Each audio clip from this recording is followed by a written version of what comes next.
Okay, it's a heavy trash day again in Louisville, Kentucky, Derby City, and any of you guys who watch my videos know how much I love heavy trash day because I can find all kinds of little things, whether it's like electronics parts or pieces of wood or I've used several things and restorations that actually came from heavy trash day, such as the baffle in that Fender Music Master video. But today it must have been raining televisions because I found a couple of really cool old Zenith CRT type TVs. Now most people, in this day and age, they'll turn their nose up and scoff at anyone even rescuing or bothering with a CRT type television. Not me really so much anymore. I probably would have at one point, but I've been watching a lot of online videos on YouTube from guys like Shango066 and so forth. There's another guy called Glass Slinger. He fixes old TVs and stuff. And these dudes are pretty cool. I thought these would be something that I could delve into or part out, or if they needed repairs, I could kind of cut my teeth on TV repair a little bit and just kind of learn a bit. Unfortunately, or fortunately, however you want to look at it, neither of these TVs are bad. This little Zenith, and it's just not the cutest thing you've ever seen. I mean, this is a very small television. Here's my hand. I don't know how many inches that is, but it's just, that's the cutest little thing I think I've ever seen. It's got a little pop-up handle. It's like portable, super portable. It's digital on the tuning, so when you turn it on, it actually, and I'll show you. Sorry. Oops, gotta plug them in. Let's plug these in. I'll plug them both in, and you can see what that they do actually both work. I haven't done anything to them, either one of them. This one's gonna be perfect. It's gonna be blown out, I'm sure, on this camera, but you can see there it works perfectly. I can change channels up and down. The volume works. So all I really need is a signal coming into it. And that is just the cutest little TV.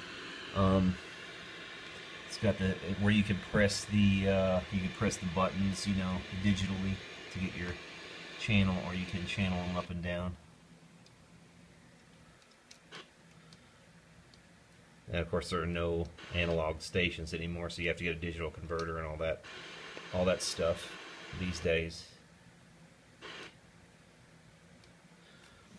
Or you could plug cable directly into it, or you could get like a VHF or something to plug into it. But that's or VHS rather, not VHF.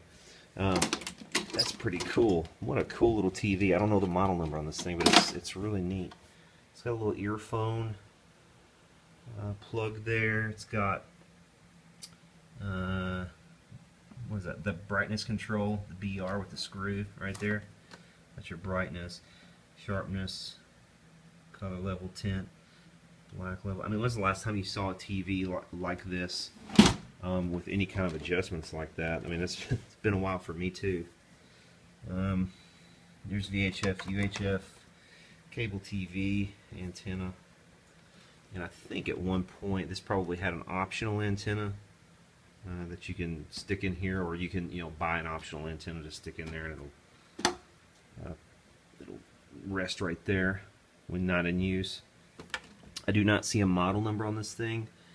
You might be able to date this by the address for Zenith. I don't know. Glenview, Illinois. I don't know when they would have moved, or if they're still in Glenview. That might give you some idea of date range. Maybe these chassis codes will too, or these at least the case codes. But yeah, man, cutest little thing, like lipstick red, Ferrari red, little tiny CRT television, completely free, sitting on the side of the street. Here, and this one is a 1978 Zenith, and these are both Zeniths. And Zenith is not anything to sneeze at. Zeniths were very well made televisions. There's a reason the name was Zenith, because it was pretty much the top of the heap. on most everything. But this one as well, same story. I picked it up thinking, oh man, this will be cool to mess around with and maybe repair. But nope. Can't repair something that already works perfectly. I mean, we got contrast control. It's hard to see. Contrast control, bright control, which does work. UHF, VHF channels, channel changing works. Of course it works. I mean, it's a Zenith. But how freaking cool, man.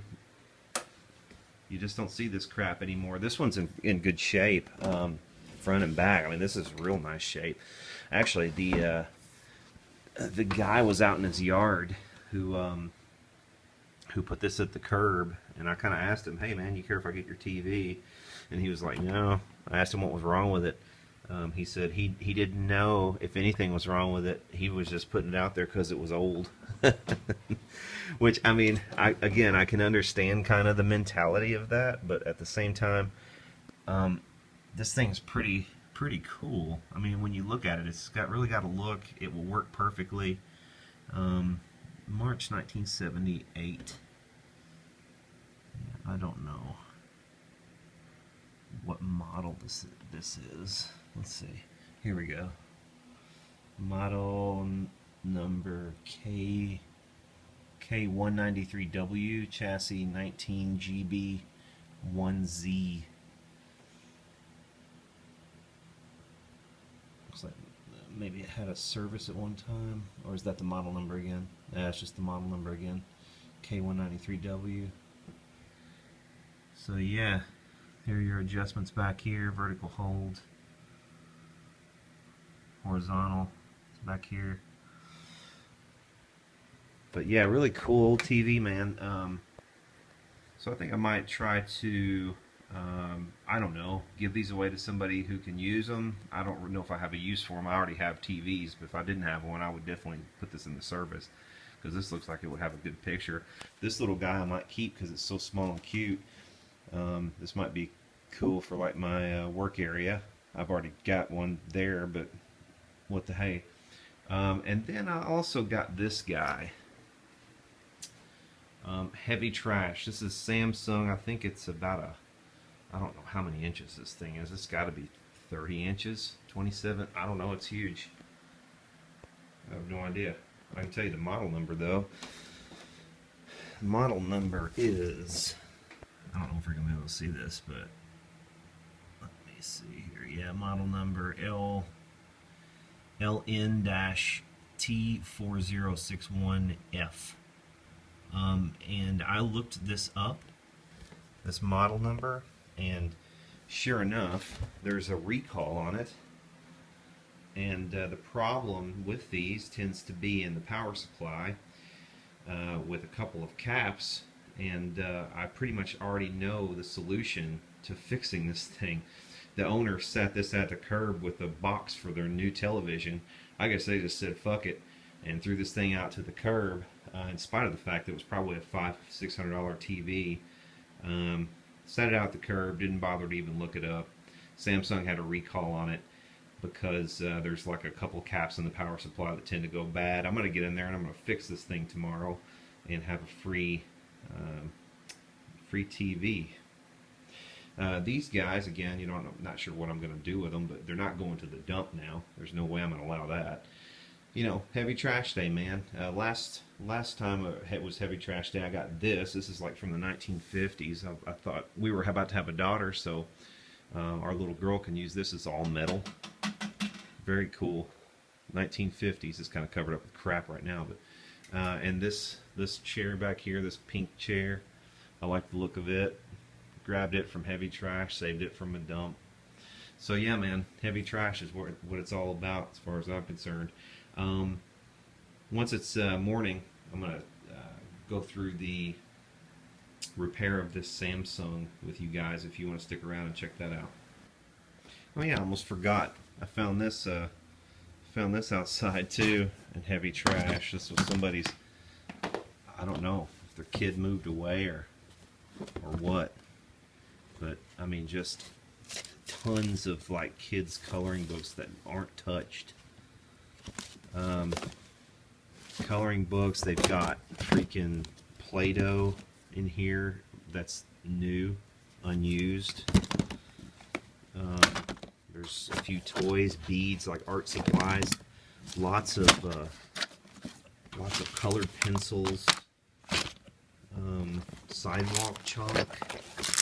I mean, I don't know, man. Some people, dude, I don't know if they thought that this would actually maybe not make it to trash, that somebody would, like me, would pick it up, and that's why they sat it out there. But for God's sake, why would you throw this away? I mean, the tote alone is probably, what, $5 if you have to go buy a tote. You always use a tote. Why would you throw out the tote? It's like you couldn't find a cardboard box to dump your unwanted crap in and use your tote for storage. I don't know, man. Some people are just fucking stupid. That's all there is to it. There's no accounting for human stupidity. We would rather throw this away and go buy another one when we need it next. Or we'd rather throw out these old CRT perfectly working televisions to get the newest flat panel. But then when the flat panel breaks, we won't look it up online and try to fix it our fucking selves. You know, we will just throw it to the curb and then go buy a brand new one. Okay, it's the next day, and I've got the back off this Samsung, and according to most of the information I found online, it's a fairly easy fix if you have this sort of problem where they just won't power on, they just keep clicking over and over again. There's basically a self-defeating circuit here, and if the power stuff isn't right, it won't power on. And the reason it won't power on, we can see here the bulge caps. These two caps, it looks like, are gone. This one, let's see, this one's definitely gone too, and this one up here also. So 1, 2, 3, 4 caps are pretty much fried and bulged out. So we're gonna pop all these connectors off and pop this motherboard out, and we'll also check the other solders joints on this to make sure there's nothing else, but we'll replace these 4 caps and I think we'll have a working television. I'm inspecting the underside of this board for cracks in the solder joints, just making sure all the solder joints are pretty good, paying particular attention to some of these that are on heat sinks. Apparently it's a common problem,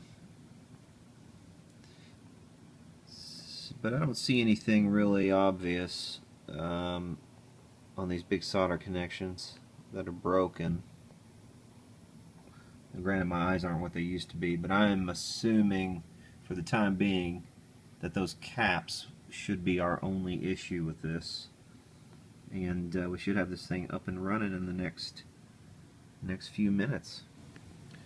Caps on this board we need to replace are 10 volts 1000 microfarad capacitors, but 10 volts is probably why they failed. They're probably underrated, so we're going to put something bigger in here. We're going to find some 1000 microfarads, and I've actually already located a couple from my parts drawer. Here are a couple new ones at 35 volts, which would do the trick. Those are more than triple what's in there right now, so that'll be good.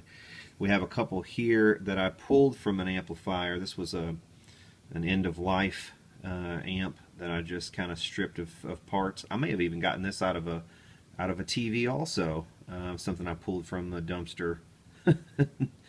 But see the benefits of being a pack rat. There's my 1000 microfarad cap, and I don't have to buy a couple of extra ones. So a couple new ones and a couple of used ones, and I think we're going to be right back on track with this thing. And just for giggles, we'll test the old ones to make sure they're good. And this, yeah, measures 1000 microfarads on this one, and we'll measure this other one as well. Let's see. I'll try to do this one-handed.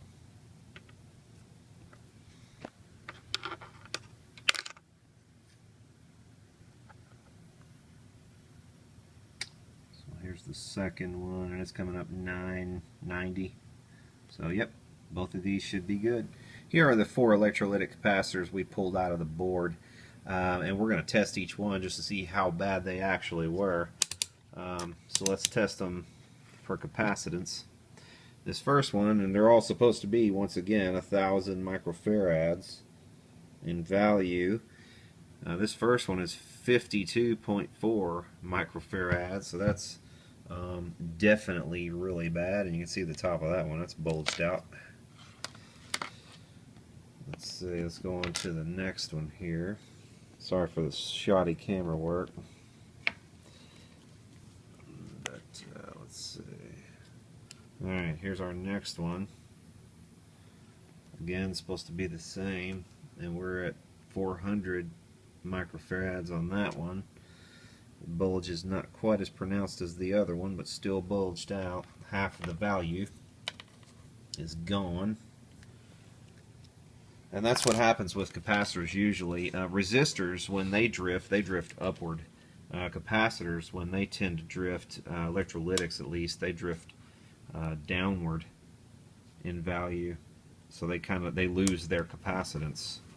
But yeah, this one is this is the third one. It's 56.2 microfarads, so it's terribly bad. You can see the top of that one too, just awful. And again, I had my phone. Somebody tried to call me. I'm filming on my phone. Somebody tries to call me, and my video cuts off when that happens. But what I was saying before that happened is, you know, I wouldn't be surprised if some of these companies like Samsung design this cap death into these TVs, because, you know, what happened, here's one, you know, 200, about a quarter of its original value. But what happens, you know, the curb that I went to get this TV off of, there was a box for a new TV sat right beside it. So what did these people do? Instead of fixing this TV, they go and buy a new TV. So they played right into the hands of the manufacturers, who probably designed this to happen, I would have to say, because they could have just as easily spent probably 20 more cents total to double these values, and the TV would have worked probably another 10 years. But 20 cents, they didn't want to do that. It's actually in their favor not to do that. In this case, I think they overdid it, and they had to end up posting a recall where the consumer could, you know, have a fix. But yeah, anyway, those are the bad caps. So we'll set those aside. Let's take a look at the board with the new caps on it. And the footprint is much bigger, but they did fit.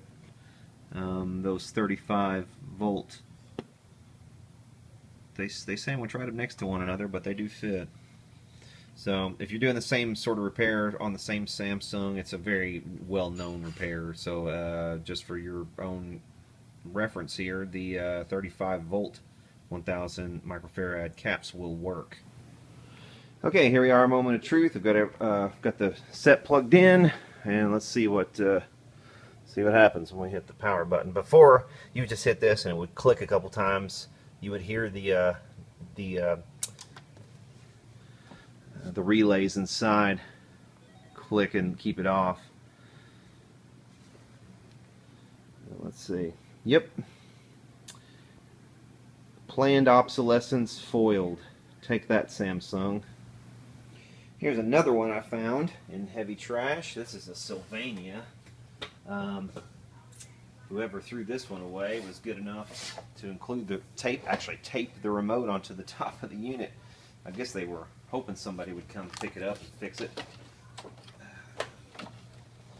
But this one is a model LC190SS2. Let's see, we go. And it's got all the modern ins and outs basically you would expect. It's got HDMI. It's got the PC. You can use it as a tabletop monitor. Antenna. So it's a kind of an all-purpose set. And I'll tell you what it's doing. We'll take a look at what it's doing. Let's turn it around here. plug it in. It's doing pretty much the same thing the Samsung was doing. So I'm kind of hoping it's something similar. You see here the red light does come on. Here's the power button under here. If we press it, it'll flash and then go right back off. So once again, power, flash is on, and it goes right back off. So I think there's some kind of self-defeat circuit in this as well. It's getting engaged, and maybe it has to do with the caps too, but we'll take a look and see. Okay, trying to keep now a very long video a little bit shorter. I pulled this board, turned it over, inspected a lot of the underside, didn't see any broken leads. Spot checked all of these capacitors in circuit. They all seemed fine. They were getting the correct capacitance reading on my fluke.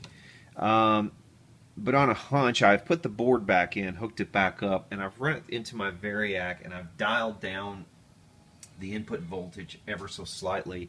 When I do that, I can turn this thing on. The green light blinks a couple times and I get the television working. Now I don't know if this is a product of not having put the board back in completely, because I did not put in all of the screws. You can see the spots for the screws are not, they're not all cinched down. Maybe when the screws are all in it and it's cinched down, maybe something is going amiss. Then there's the bad connection created, or something's getting grounded out. That kind of stuff does happen sometimes, but my hunch is that it has something to do with the input voltage here. Maybe one of these little resistors has drifted a little bit more than it should have. I did measure them, albeit in circuit, and they seemed, they seemed okay. I mean, they weren't spot on, but especially this one over here, it wasn't spot on. I think it's a 1 meg, and it measured about 600K or something like that in circuit. But I don't know.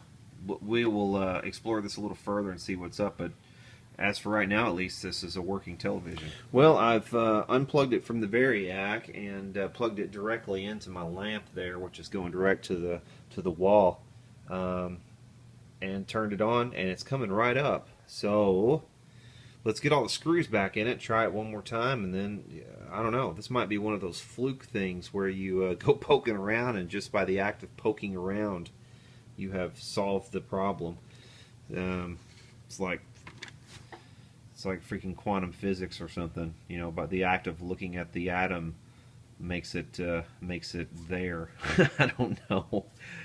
Anyway, this is one of those weird ones. I'm going to cinch down all of the rest of the bolts and see where it gets us. Well, this Sylvania set was working, but it crapped out on me again. I got it all back together, and the same thing started happening again. So whatever it is, it's board level. It may not be fixable. I've already replaced a couple of the 2200 microfarad caps just for the hell of it. I'm also going to replace all of the 1000s that I have at 35 volts. There's 3 of those here. I'm going to replace those and just see if that helps. Those are all of the caps I have on hand that are compatible with this set.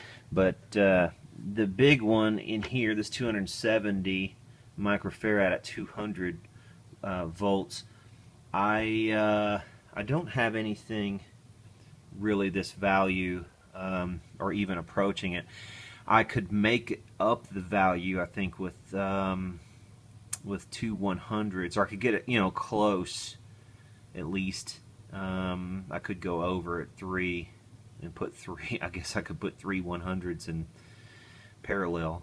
I don't know if I want to go to all that or not, but I tested some of these components. It just, this is one of those situations where, and this thing was made in 2011 and it's 2016, so 5 years, you get out of something like this before it craps out on you. That's just unacceptable.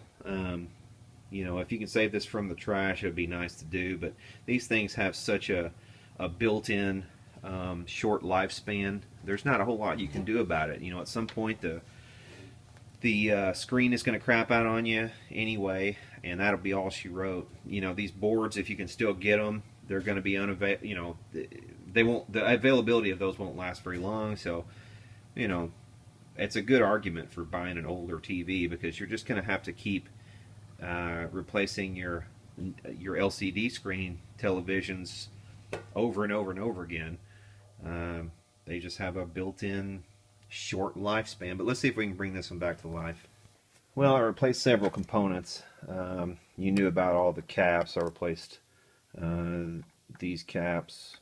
I didn't have this value right here. I didn't have this value. I replaced this cap, and it's one of these. It tested good out of the circuit, but I don't know what it was like in the circuit, so it's gone. These I've never had good luck with these from what I've in stuff that I have serviced before from this kind of modern era. So I replaced it with this cap. Now this isn't a great cap either, but at least it does work, and it's the right value. For right now, it's on again, but that doesn't mean it's going to stay that way. I'd like to see it fail again so I could just ensure that I'm not going crazy. But at least for now, I mean, it's coming on and off at will. I've turned it on several times, and it does work. Channel up and down works. The menu works. You can scroll up through everything and whatnot. Brightness, contrast, color, tint. You can go through all the stuff. You know, so I'm gonna.